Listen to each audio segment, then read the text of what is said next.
For today's Essential Heretics 101 feature, Kelli and Nolan talk to Sally Thornton, CEO and founder of Forshay, who offers a candid examination of fractional executive work, exploring trust barriers, adverse selection problems, pricing models, and why consulting acumen matters more than traditional executive experience.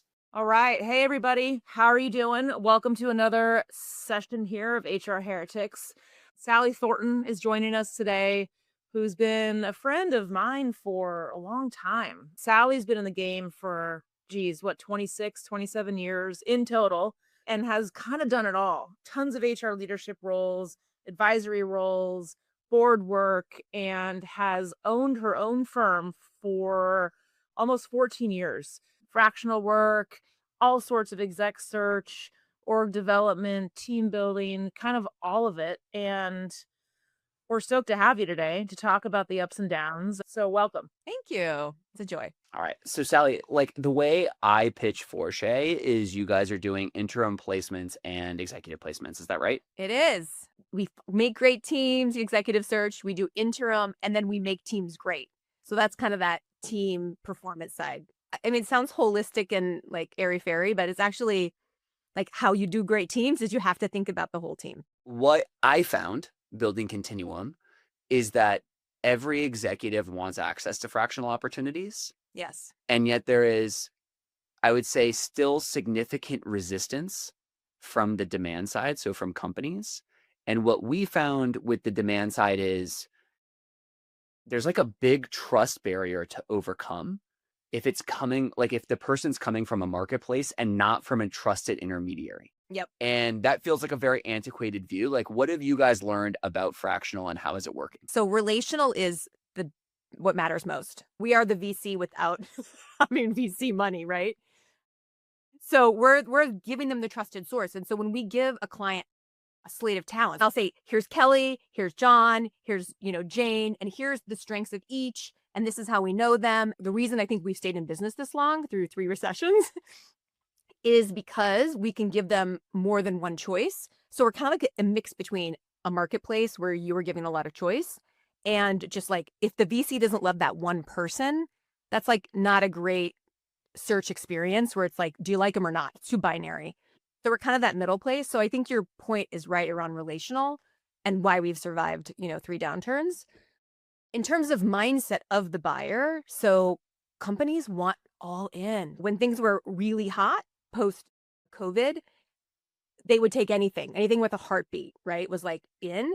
So then I think the market flooded with fractional people. They were like, I can name my price. I can live my best life. So the demand and the supply for sure have been out of equilibrium. And the supply is demanding. Like people are exhausted. They think fractional is the answer. But clients are still like, oh, I only want people who are not exhausted.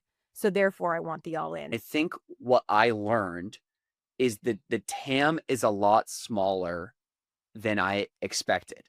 Because for me, it just makes sense to be able to like, okay, Sally is world-class at this thing. I can't hire her full-time. I should tap into her for this thing on a fractional basis. But companies don't think in that way. At least venture-backed tech companies don't think in that way. And my question is like, why? I think the TAM is actually high. What happens is like once that company has relationships with people, they don't need you anymore. They literally have their Rolodex and it becomes a micro network. So I think the demand is high for people who have lived it successfully. And there's also a lot of like, let's be honest, there's a lot of people out there that are like, I'm fractional, and they're just not. They're not great. And people get burned, and then fractional becomes branded, not the person. Yep. The VC hiring market falls out basically in April of 22 is like when we saw like a really big hit in our business. And then everyone started getting laid off, and everyone who got laid off did this thing where they went on their LinkedIn and said, now I'm fractional. And what ended up happening was fractional went from this like very elite thing that only like, call it like the top 5 to 10% of people had access to, Right. to now it's actually an adverse selection problem. Like if you say you're fractional on LinkedIn, I now think you suck. Do you want to know what I think the dirty secret of fractional is? And I'm going to be really honest here. Like, honestly, you guys, there's really no fucking such thing as fractional. Like, if you come in and just say, well, I'm 20 hours a week and I can't go to that meeting, or no, I'm not going to do that, you're kind of out. Like, the secret of fractional is to try to build so much trust and influence and understand this business and what needs to be done so well that you can do a full-time job in 25 hours. And I think that's where a lot of fractional people fail, is because they've kind of done it once, or they got laid off or fired, and they weren't that good. They try to come in and do this with boundaries that just backfire in their face. I totally agree. When it's interim, we interview differently. We're like, how quickly can you build trust? Like, tell me examples of how quickly you can get in, get shit done. How do you manage boundaries? How do you manage expectations? And boundaries isn't like, I can't do ... Boundaries is this a priority? Are the priorities shifting? How do we negotiate that well? What are your skills around influence and negotiation? Like, that matters so much more. I got people from Deloitte, Accenture, people who know how to scope a project, who know what they can deliver on a certain time frame, know how to bring others along. Not everyone has that. Hey everyone, we'll be right back in a moment after a word from our sponsors. On this show, we tell the truth about HR. And one of my favorite conversations we've had was with Melanie Naranjo. She put it so simply: HR isn't about optimizing for compliance. It's optimizing for people, for culture, trust, and workplaces where folks actually want to stay. That's why I'm such a fan of what Melanie and her team at Ethena are building. She was brutally honest about it. So Ethena, we're a compliance company, which let's just put it out there. That sounds pretty boring if you think about it, right? Okay, harassment prevention training, not very exciting, right? We are very lucky in that we are in the HR tech space that's required, right? Harassment prevention training is not really optional. You need it. The question is, who are you going to use for it? Exactly. You're doing this training whether you want to or not. But here's what she told us about the impact. The amount of impact that I've been able to have from the HR perspective has been just huge. It's phenomenal. We're doing all these amazing things that, quite frankly, too many companies don't do because they don't understand the power of their HR team. Instead of boring, check-the-box training that everyone hates, Ethena delivers content that's modern and impactful. We're talking 200-plus courses in 100-plus languages with a 93% learner positivity rating to back it up. They take on all the tough topics: harassment prevention, workplace violence prevention, code of conduct, and make them actually engaging. And for HR, it's effortless. Training runs on autopilot with automated enrollments and reminders. There's even a built-in hotline and case management system to help a true speak-up culture. Look, you're going to do compliance training anyway. Why not use something that actually works and doesn't make your people want to hide under their desks? Done right, like with Ethena, compliance becomes a strategic tool. It's actually a way to reinforce your values and build a stronger workplace. Check them out at goethena.com/heretics. That's goethena, goethena.com/heretics. Get 10% off of your first year. AI changes how work gets done. Recruiting is no exception. Metaview is the AI platform purpose-built for recruiting. If you're looking to level up your AI adoption and see real impact from intake to offer, it's a no-brainer. Metaview's suite of AI agents works for you at every stage of the hiring process. Their platform powers instant job post creation, AI-powered candidate Q&A, insights on pipeline performance, compensation, and so much more. I've seen firsthand how tough it can be to extract consistently high-quality data from candidate conversations. I've been in candidate debriefs where interviewers told us about their feelings instead of what actually happened in the interview. And I've seen VPs and CEOs block hires because they didn't learn anything from skeleton scorecards. Metaview changes all of that. For every candidate in every pipeline, bring radical efficiency and precision to your hiring process with perfect data from every conversation. Metaview covers all of your compliance needs, works with all of your existing tools, and takes less than 3 minutes to set up. Join talent leaders at more than 3,000 elite companies like Brex, Deel, 11 Labs, and Quora, and check out Metaview. Just head over to metaview.ai/heretics to talk to one of Metaview's product experts or get started for free. You'll be up, running, and AI-enabled in minutes.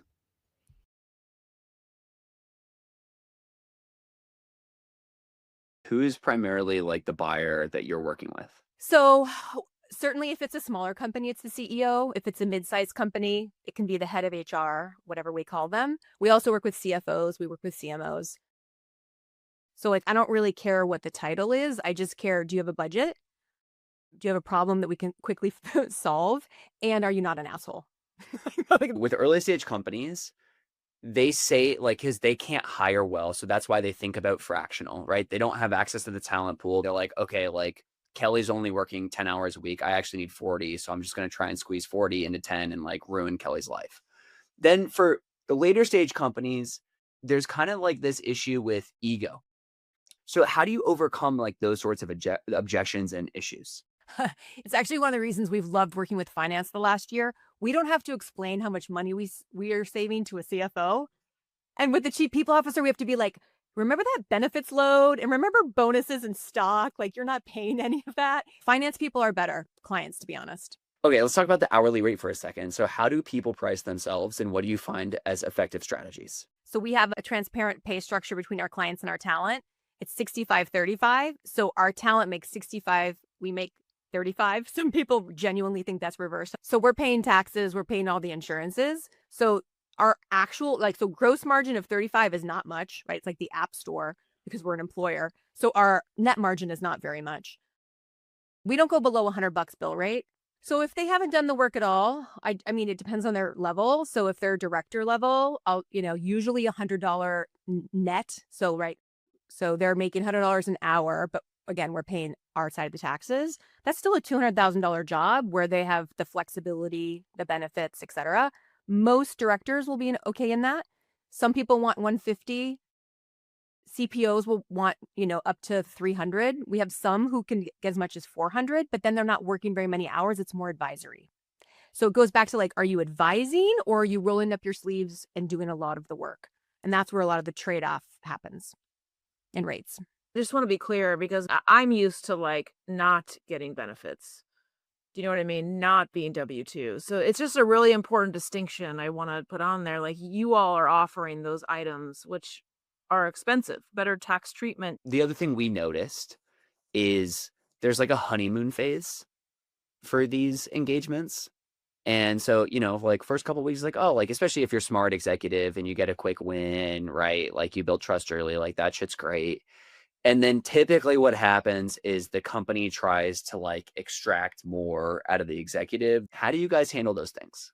So this goes to us screening to make sure that the consultants are really consultants and they can manage that. Most of the time, Nolan, we have people who are more like the Kellys who are, I know how to handle this. We're looking for people who know how to consult versus who are employees and are just using to grind. Like there's some middle ground of like, we can coach them a little bit, but if they require a lot of coaching and they're going to just be a recipient of grind, then they're not great for this role. This is where I think it really has to come on that exec. I don't care if you're making $300, $400 an hour. Like, you got to suck it up a little bit. Like, you got to give away some free stuff to get out there and build trust and build commitment. That goodwill is really important. Whether you're an entry-level employee, a big, powerful executive, a consultant, like, you got to sometimes put down the ego and grind and be a part of the team and earn that no matter what you're doing. I think most of the time what we've been talking about is if there's an open role and they're asking you to fill an open role, then they're asking you to be essentially the equivalent of an FTE, right? But that's not all the roles. There's a lot of roles where it's like, we might have an open role and we need something for that, but it might be that like they're in scaling mode. That tends to be more what we get called. And they need like a person and a half. And so they might have a person in role and they need that extra half, right? Or they might have a person in role and they need another whole person because they're scaling so quickly. So there's a lot of ways to think about fractional that is about growth, not just about, are we trying to not hire an FTE and therefore squeeze them and treat them like an FTE, right? And that's why CFOs and CEOs tend to be better at like thinking about the more modular way versus just like, I'm not sure who to hire from an FTE perspective, so I'm going to hire this fractional person and treat them like an FTE. That's when it gets tricky. Sally, how do you assess the executives on your platform and how do you tell companies to assess them? So how do we assess the candidates? Yeah. Oh, I mean, it's behavioral interviewing. It's like behavioral interviewing with that extra layer of, can you consult if it's the fractional side? We look for influencing skills, ability to be more like a project-based thinker versus just a grinder. Like we're looking for a metacognition person, someone who thinks about how they think, right? Who can prioritize and push back, who understands the business, because if they don't understand the business, they can't push back with good data, and is really good at EQ because they have to have that ability to build trust quickly and then also read how to be effective. Okay. And then how do you tell the company to assess those candidates? I don't, from a fractional side, I do have one difference. I say, don't look for 100%. An executive search, they're always looking for 100%. And with interim, I'm like, if they're at like 75% of what you want, go. Like it's progress over perfection. That feels very counterintuitive to me. What you're essentially saying is lower the bar for fractional. So different. So if they didn't have skills like the key skills of like influencing, good communication, 100%, that's just like, I think that is hygiene. You're talking about the nice to have stuff, like the If you have a job description, they're like, I want them to have this kind of industry experience. I want them to have these 3 things. They must have stayed there for 5 years each. Like all the things in executive search that are ridiculous. We're like, all you need are key skills of this, get shit done, you know, easy to work with, go. Like it's much more about progress than it is like, I need this person needs to be loyal to me and stay for 3 years and, you know, all that stuff. It's like, no. You've been doing this since 2011. How have you handled this influx of fractional people? How do you tell good versus not? So we used to call it interim because it didn't, back to your point of like, is it a fraction or is it a whole, right? Because the fraction could be 1.2x of their time. They mean different things, interim. Right. So we think more interim. The way that we used to think about it before was like, it was, to Nolan's point, kind of like someone's not there. So maternity backfill, or someone quickly resigned or had a health issue and we would plug someone in. The market has gotten better. I don't have to lecture them, which I'm sure no one loved it. But I think the modular consulting is going to remain true and important in the future of work, meaning what problem are we solving, Nolan? What skills might we need? Maybe it's 40 hours a week of this person. Maybe it's 30 hours a week of this skill set. And just thinking more like that, modular and experiments, that's kind of more of the direction that we advise both candidates and clients. Yeah. When somebody comes to you and they're like, hey, I really want to do fractional work, what do you tell those people? What's your advice to them? I basically say, until I have a real gig to talk to you about, like, let's just put a pin in this. When I have a client need that fits something that matters to you, so what I ask them is, what are the things that matter to you? Is it the CEO? Is it the culture? Is it your commute? Is it the number of hours? Like, is it your pay? It can't be all of it, like real estate. If we see a project that meets several of these, we'll give you a call and then we'll diagnose quickly as to whether this person's going to work in this scenario, because there's too many scenarios. Yeah. Here's a real question. I hear everyone bitching all the time. I sent my stuff in. I had a great chat with Nolan or Sally or Third Bridge or whoever the fuck it is. I didn't hear from him again. What the hell is happening here? Does it really go into a black hole, or are they just not great? Like, what happens? No, there's just more, back to Nolan's point, there's more supply than demand. Exactly. Your eye is definitely on them. It's just, well, I mean, they're in the database. Is my eye on, we have 10,000 people in the database. No, my eye. Exactly, Sally. Like, people don't get that. Like, Kelli, this is actually the problem with this model. It's a huge problem for us, which is executives are used to this white glove executive search experience. Yeah. But in the business that Sally's in, it's like, you're a number. For people who don't have experience, you're probably never going to call them because your list is so goddamn long of people who you've already worked with, who've done great work.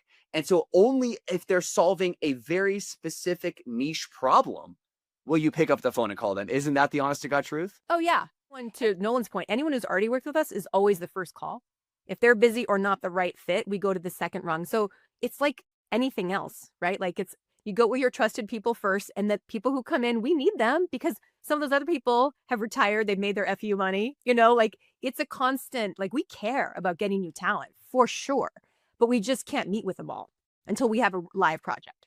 this is brilliant because I didn't ask the question to tee this up because I just not that smart today, but this is perfect because it does tee up the exact point I want to make, which we've talked about so many fucking times, Nolan, is you cannot rely on other people or companies or platforms to get you stuff and network for you and get like like we've had lunch. I can help you because of the legwork I did myself to network. And then that has other great effects and this and that. Side note, if you want to get time with Sally, buy her lunch, maybe a martini lunch. But that nothing replaces that. And so when I have friends that call and complain about this black holeness, it's like you can sit around and complain about this, or you can actually do some legwork. And you know what I mean? Oh my God. Kelly, like highlight that, bullet, double underscore, bold it, like that. It's so interesting because Sally, we got it all the time when we were running Continuum, which is kind of like the empty feedback. I would describe it as empty feed because we didn't give a shit, which was like, oh, like they never called back. And it's like, well, like I haven't seen you get a job recently. So is that my fault too? I mean, to be honest, it's a gift to them. Like, why would I call you if I have nothing to say? Like, until there's a market need that they could address, it's just, you know, like friendship, which I have wonderful friends. But yeah, I just view these things as working in tandem with great people and companies like you both have and had versus you all working for me. It's a big mindset difference that I think is really important. Well, and to be honest, anyone who's kind of a complainer, like, aren't our people anyway. So, Well, to be honest, there's not a business there.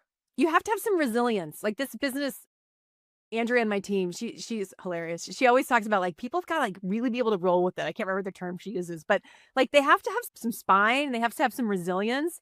And if they're like, what have you done for me lately? Like swipe. Yeah. Speaking of resilience, my last question for you, Sally, is how have you kept this up? Like this treadmill of this work you've been doing is almost 15 years and it's been through all of it. And you said yourself, you were kind of in front of it at some points, getting tomatoes thrown at you at TED Talks. Like what's changed? Like how have you evolved this over the years? How do you keep up the relationships? Like what are some of the secrets? Running experiments, like, you know, never being too tied into one thing. So I've done really cool work called Work Lab, where we design thinking that made works better. I'm now doing some work with Leslie Perlow at HBS around how do people have the most fulfilling lives. Like for me, it's about like following my North Star, which is curiosity, incredibly smart people who are also kind and generous. And if I'm in the learning space with the right people, like whatever emerges, we will find the bottom line. And so far that's happened. Awesome. I love that. Sally, this was a blast. Thanks so much for educating us and also our audience. I think this is like one of those honest conversations that people haven't heard that they need to hear. And so I hope if you're listening to this, like your biggest takeaway is like nobody's managing your career except for you. Sally's here to help and can serve as a little bit of like auxiliary, but like she's not your agent, and agents for executives don't yet exist. It'll be really interesting to see where all this fractional stuff goes or ends or grows. I just don't know. So thank you so much, Sally.